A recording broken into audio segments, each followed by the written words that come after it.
వహించిన మాధవ్కు న్యూఢిల్లీలోని పార్టీ అగ్ర నాయకులతో విస్తృత సంబంధాలు ఉండటం కలిసొచ్చింది.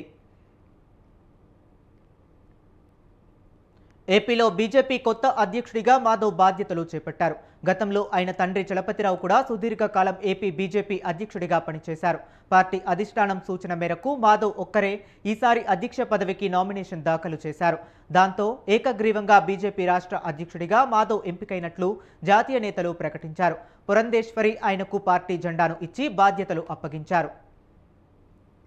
అందరినీ కలుపుకొని బీజేపీని ఆంధ్రప్రదేశ్లో తిరుగులేని శక్తిగా తయారు చేస్తారని మాధవ్ ప్రకటించారు.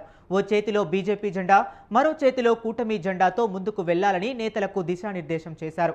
ఆర్ఎస్ఎస్ ప్రారంభమై 100 ఏళ్లు, ఎమర్జెన్సీకి 50 ఏళ్లు పూర్తయిన ఈ ఏడాది తాను ఏపీ బీజేపీ అధ్యక్షుడిగా బాధ్యతలు చేపట్టడంపై మాధవ్ సంతోషం వ్యక్తం చేశారు.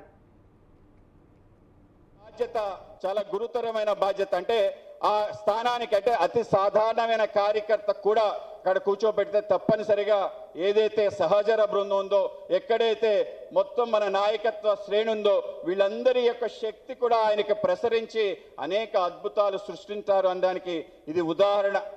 ఆ విధంగానే మన పురంధరేశ్ గారి నాయకత్వంలో మనం 8 సీట్లు గెలవటం కానీ, 3 పార్లమెంట్లు గెలవటం కానీ, అలాగే మన పార్టీకి సంబంధించిన కార్యాలయాన్ని మనం సంపాదించడం కానీ, అలాగే మొన్న జరిగిన ఏదైతే ముష్కర దాడి ఏదైతే ఉందో దానికి ప్రతి దాడిగా మనం చేసిన కర్కస కేలి ఆపరేషన్ సింధూర్ దాంట్లో భాగంగా ఏదైతే మనం 9 వాళ్ళ యొక్క స్థావరాలు 11 ఎయిర్ బేస్ని ఏ విధంగా ధ్వంసం చేశామనే ప్రపంచానికి తెలియజేసే ఒక గొప్ప అవకాశం పురంధరేశ్వరికి ఇస్తే ఆవిడ చివరి బాధ్యతగా ఆ విధంగా అనేక దేశాలు ఆవిడ తిరగటం జరిగింది. Italy, France, Denmark, European Union, UK, ఇన్ని ప్రాంతాలకు వెళ్ళి ఏం చేసిందంటే భారతదేశం ఏ విధంగా శక్తిశాలి అయింది, ఏ విధంగా భారత మాత అవతరించిందని, ఏ విధంగా ప్రెసిషన్ స్ట్రైక్స్ చేసామని తెలియజేయడంతో పాటు ఏవైతే శతఘ్నులు మనం అక్కడ పేల్చడం జరిగిందో, ఏమైతే భారత విదేశాంగ విధానం గతం